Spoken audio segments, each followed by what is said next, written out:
Semoga yang subscribe berikan rezeki melimpah dari arah tak terduga.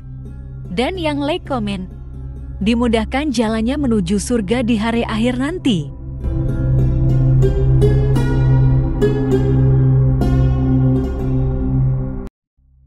Suatu hari, saat kota Madinah sedang dalam suasana aman dan tenang, terlihat dari tempat ketinggian di pinggir kota, debu tebal yang mengepul ke udara. Debu itu semakin meninggi, bergumpal-gumpal hingga hampir menutup angkasa.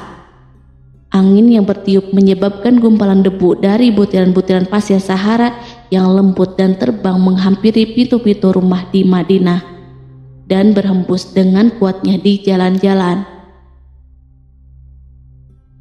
Orang-orang menyangka ada badai yang menyapu dan menerbangkan pasir, tetapi kemudian dari balik tirai debu itu mereka mendengar sebersit kabar tentang kedatangan kafilah besar yang panjang. Tak lama kemudian, 700 kendaraan yang syarat dengan muatannya memenuhi jalan-jalan yang mengguncang Madinah. Orang-orang saling memanggil dan mengajak sesamanya untuk menyaksikan keramaian ini, serta turut bergembira atas kedatangan harta dan rezeki yang dibawa kafilah itu. Ummul Mukminin Aisyah ketika mendengar suara hiruk-pikuk kafilah yang bergerak maju itu bertanya, "Apakah yang terjadi di kota Madinah?" Ada yang menjawab, "Kafilah Abdurrahman bin Auf baru datang dari Syam membawa barang-barang dagangannya." "Jadi kafilah itu yang telah menyebabkan semua guncangan ini?" tanya Ummul Mukminin. "Benar, wahai Ummul Mukminin. Jumlahnya 700 kendaraan." Ummul Mukminin menggeleng-gelengkan kepala. Pandangannya menerawang jauh seolah-olah sedang mengingat-ingat peristiwa yang pernah dilihat atau ucapan yang pernah didengarnya. Kemudian ia berkata, "Aku pernah mendengar Rasulullah Shallallahu Alaihi Wasallam bersabda, aku melihat Abdurrahman bin Auf masuk surga dengan merangkak." Abdurrahman bin Auf akan masuk surga dengan merangkak. Mengapa ia tidak memasukinya dengan melompat atau berlari kecil bersama angkatan pertama para sahabat Rasulullah? Sebagian sahabat menyampaikan cerita Aisyah kepadanya, maka ia pun teringat telah mendengarkan hadis ini dari Nabi lebih dari satu kali dan dengan redaksi yang berbeda-beda. Sebelum tali-tali pengikat perniagaannya dilepas, Abdurrahman melangkahkan kakinya ke rumah Aisyah lalu berkata kepadanya, "Engkau telah mengingatkanku suatu hadis yang tidak pernah kulupakan. Maka saksikanlah bahwa kafilah ini dengan semua muatannya beserta kendaraan dan perlengkapannya aku persembahkan di jalan Allah Azza wa Jalla." Seluruh muatan 700 kendaraan itu dibagi-bagikan kepada semua penduduk Madinah dan sekitarnya sebagai perbuatan baik yang agung. Peristiwa yang satu ini saja sudah cukup untuk mengukir sebuah gambaran yang sempurna tentang kehidupan Rasulullah. Abdurrahman bin Auf, dialah saudagar yang sukses, lebih sukses daripada kesuksesan yang pernah ada.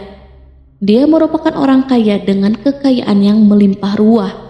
Dia adalah seorang mukmin bijaksana yang tidak ingin bagian dari keuntungan agamanya hilang begitu saja, dan tidak sudi kekayaannya membuat dirinya tertinggal dari kafilah iman dan pahala surga. Untuk itu, ia mendermakan harta kekayaannya dengan kemurahan hati dan kesadaran nurani. Sebelum saya melanjutkan, dimohon kepada pemirsa untuk menonton video ini sampai selesai supaya tidak ada kesalahpahaman dalam memahami isi cerita, serta mohon bantu channel ini supaya semakin berkembang dengan cara subscribe dan tinggalkan like serta komen positifnya. Semoga apa yang dilakukan pemirsa bernilai pahala. Abdurrahman bin Auf adalah salah seorang dari 8 orang yang lebih awal masuk Islam. Abu Bakar datang kepadanya menyampaikan Islam, termasuk kepada Utsman bin Affan. Tidak ada persoalan yang tertutup baginya dan tiada keraguan yang menjadi penghalang. Bahkan dia segera pergi bersama Abu Bakar As-Siddiq menemui Rasulullah untuk menyatakan baiat dan memikul bendera Islam. Sejak menganut Islam sampai berpulang ke rahmatullah dalam usia 75 tahun, ia selalu menjadi teladan yang cemerlang sebagai seorang mukmin yang besar. Hal ini menyebabkan Nabi memasukkannya dalam 10 orang yang telah diberi kabar gembira sebagai ahli surga. Umar radhiyallahu anhu mengangkatnya sebagai anggota majelis syuro yang terdiri dari 6 orang yang merupakan calon khalifah yang akan dipilih sebagai penggantinya. Kala itu Umar berpesan, Rasulullah wafat dalam keadaan ridho kepada mereka. Cepatnya Abdurrahman masuk Islam telah menyebabkan dirinya harus mengalami penganiayaan dan penindasan dari Quraisy. Ketika Nabi Muhammad SAW memerintahkan para sahabatnya hijrah ke Habasyah, Abdurrahman bin Auf pun ikut berhijrah. Ia kemudian kembali lagi ke Mekah, lalu hijrah untuk kali kedua ke Habasyah, dan selanjutnya hijrah ke Madinah. Ia ikut bertempur di Perang Badar, Uhud, dan peperangan-peperangan lainnya. Keuntungannya dalam perniagaan sangat besar, hingga mencapai batas yang membuat dirinya sendiri merasa takjub dan heran, sehingga ia berkata, sungguh aku melihat diriku ini seandainya mengangkat batu, niscaya kutemukan emas dan perak di bawahnya. Perniagaan Abdurrahman bin Auf bukanlah jenis perdagangan yang tercela maupun monopoli. Bahkan ia sendiri bukanlah orang yang berlomba-lomba untuk mengumpulkan harta atas dorongan agar menjadi orang kaya. Sekali-kali bukan itu, melainkan suatu amal dan kewajiban yang keberhasilannya akan menambah kedekatan jiwa kepada Allah dan berkorban di jalannya. Abdurrahman bin Auf seorang yang kuat emosi jiwanya, di mana ia menemukan kepuasan emosinya itu dalam amal yang mulia. Apabila ia tidak sedang sholat di masjid dan tidak sedang berjihad dalam peperangan, ia pasti sedang mengurus perniagaannya yang berkembang pesat. Sehingga kapilah-kapilahnya dari Mesir dan Syria membawa ke Madinah barang-barang muatan yang dapat memenuhi kebutuhan seluruh jazirah Arab, baik pakaian maupun makanan. Ia menunjukkan kepada kita bahwa seorang yang kuat emosi jiwanya adalah ketika kaum muslimin hijrah ke Madinah. Rasulullah pada waktu itu menerapkan aturan untuk mempersaudarakan 2 orang sahabat, salah seorang dari muhajirin warga Mekah dan yang lain dari Ansor penduduk Madinah. Persaudaraan ini berjalan dengan sempurna hingga membuat hati terpesona.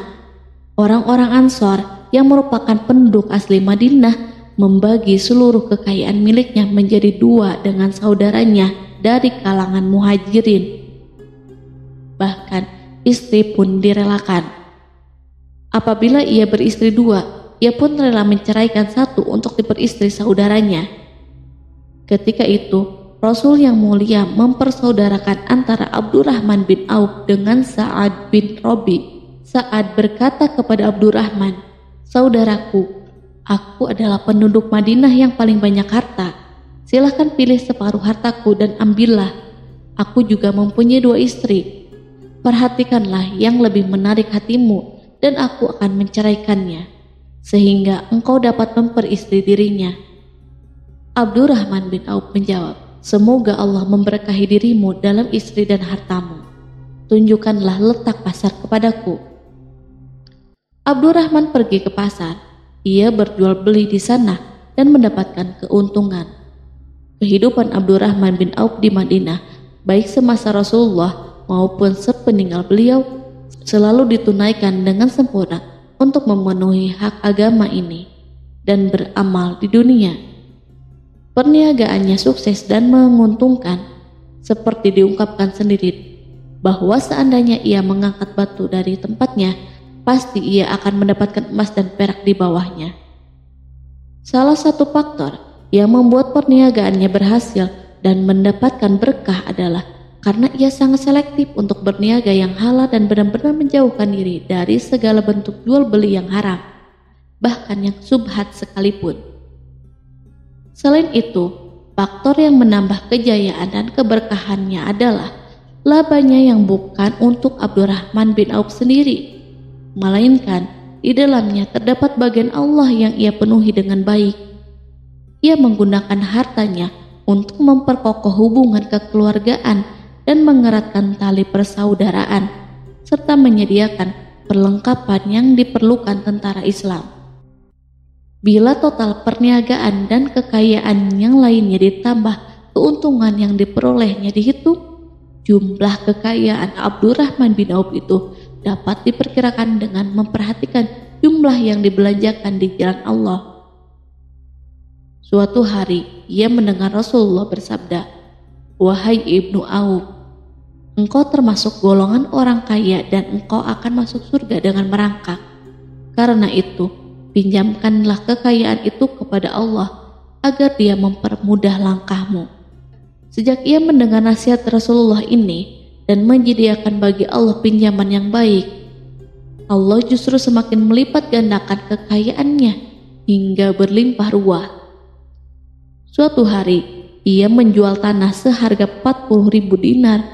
Kemudian uang itu dibagi-bagikan untuk semua keluarganya dari Bani Juhroh, untuk para istri Nabi, dan untuk kaum muslim yang miskin. Pada kesempatan lain, ia menyerahkan 500 ekor kuda untuk perlengkapan tentara Islam. Pada hari yang lain, ia menyerahkan 1.500 kendaraan unta. Menjelang wafat, ia mewasiatkan 50.000 dinar untuk diinfakkan di jalan Allah. Ia juga berwasiat bagi setiap orang yang ikut perang Badar dan masih hidup, masing-masing mendapat 400 dinar. Hingga Utsman bin Affan juga mengambil bagian dari wasiat itu, meskipun termasuk orang kaya. Ia berkata, harta Abdurrahman bin Auf halal lagi bersih, dan memakan harta itu membawa keselamatan dan keberkahan. Ibnu Auf adalah seorang yang mengendalikan hartanya, bukan dikendalikan oleh hartanya. Sebagai buktinya, ia tidak mau celaka dengan mengumpulkan dan tidak menyimpannya. Bahkan ia mengumpulkannya dengan tetap merendahkan hati dan dari jalan yang halal. Kemudian, harta itu tidak ia nikmati untuk kepentingannya sendiri, melainkan untuk dinikmati bersama keluarga, kerabat, rekan-rekan, dan masyarakat seluruhnya. Karena begitu luas pemberian serta bantuannya, ada yang mengatakan seluruh penduduk Madinah berserikat dengan Abdurrahman bin Auf pada hartanya. Sepertiga dipinjamkannya kepada mereka, sepertiga lagi dipergunakannya untuk membayar utang-utang mereka, dan sepertiga sisanya dibagi-bagikan kepada mereka. Harta kekayaan ini tidak akan pernah membuat kelegaan dan kesenangan pada dirinya selama ia belum menemukan jalan untuk membela agama dan membantu rekan-rekannya. Adapun untuk selain itu, ia selalu merasa khawatir terhadap kekayaannya. Suatu hari dihidangkan kepadanya makanan untuk berbuka, karena waktu itu sedang berpuasa. Ketika pandangannya tertuju pada hidangan tersebut, selera makannya pun bangkit. Namun ia justru menangis sambil berkata, "Mus'ab bin Umair telah gugur sebagai syahid, dan ia jauh lebih baik daripada aku. Ia hanya mendapatkan kapan sehelai kain yang jika ditutupkan ke kepalanya maka kelihatan kakinya, dan jika ditutupkan ke kedua kakinya terbukalah kepalanya. Demikianlah pula Hamzah yang jauh lebih baik daripada aku. Ia pun gugur syahid, dan saat akan dikuburkan hanya mendapatkan sehelai selendang. Dunia telah dihamparkan kepada kami seluas-luasnya, dan hasil sebanyak-banyaknya telah diberikan kepada kami. Sungguh, kami khawatir bila pahala kebaikan kami telah disegerakan balasannya di dunia." Pada peristiwa lain, sebagian sahabat berkumpul bersamanya menghadapi jamuan makan di rumahnya. Tak lama setelah makanan diletakkan di hadapan mereka, Abdurrahman menangis, sehingga rekan-rekannya bertanya, "Apa yang membuatmu menangis?"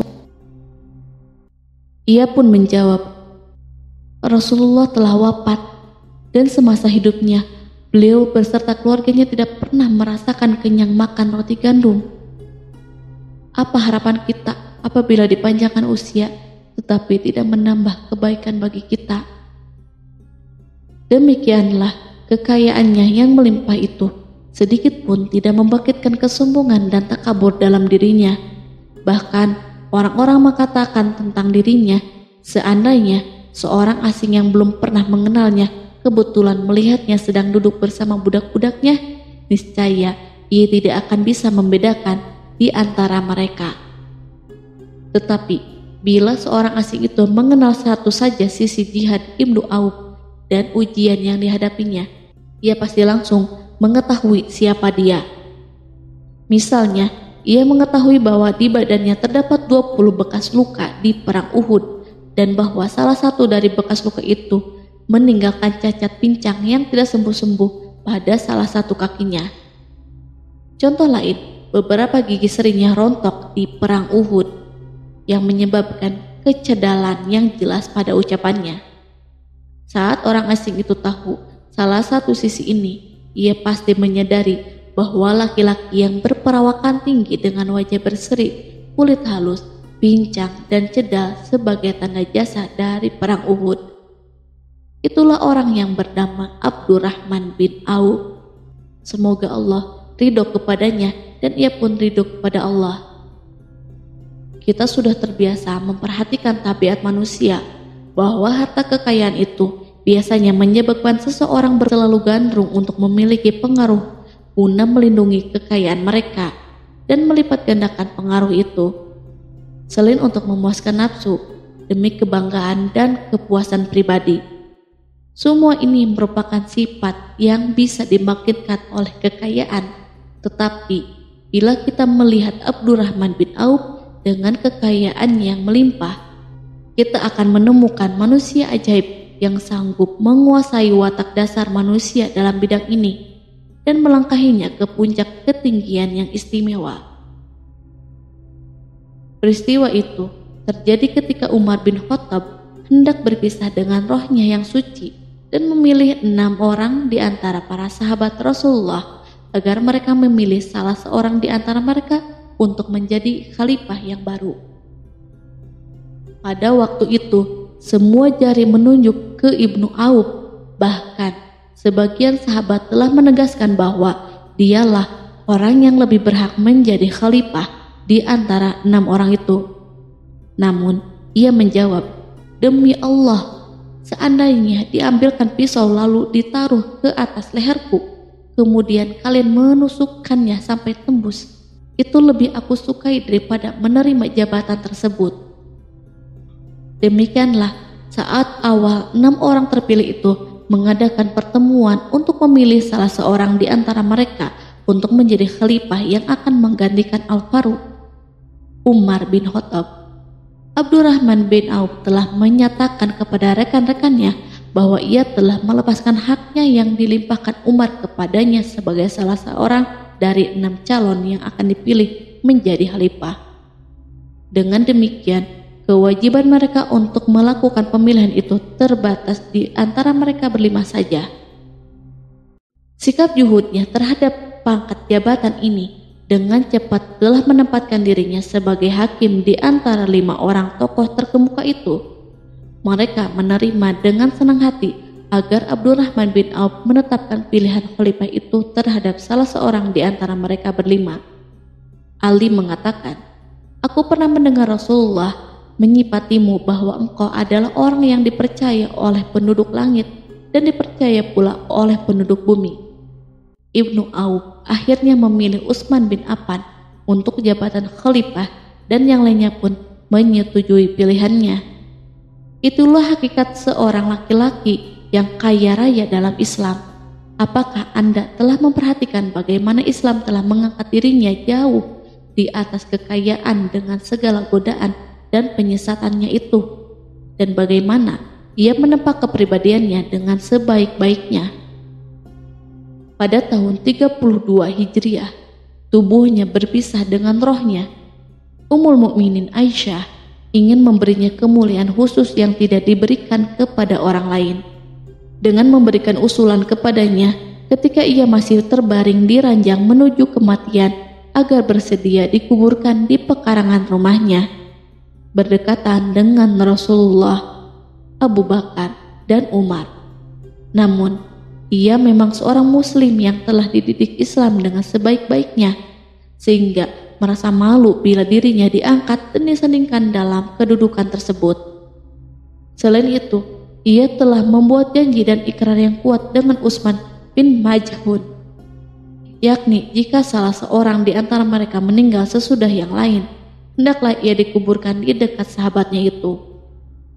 Saat rohnya bersiap-siap memulai perjalanan yang baru, air matanya meleleh, sedangkan lidahnya bergerak-gerak mengucapkan kata-kata, "Aku khawatir dipisahkan dari sahabat-sahabatku karena kekayaanku yang melimpah ruah." Namun, ketenangan dari Allah segera menyelimutinya. Lalu senyuman tipis menghiasi wajahnya disebabkan suka memberi cahaya dan kebahagiaan yang menenteramkan jiwa. Ia memasang telinganya untuk menangkap sesuatu, seolah-olah ada suara yang lembut, merdu yang datang mendekat. Ia sedang mengenang kebenaran sabda Rasulullah yang pernah beliau ucapkan, "Abdurrahman bin Auf di dalam surga." Ia barangkali juga sedang mendengarkan janji Allah dalam kitabnya. Orang yang menginfakkan hartanya di jalan Allah, kemudian tidak mengiringi apa yang dia infakkan itu dengan menyebut-nyebutnya dan menyakiti perasaan penerima, mereka memperoleh pahala di sisi Rob mereka. Tak ada rasa takut pada mereka dan mereka tidak bersedih hati. Quran Surat Al-Baqarah ayat 262.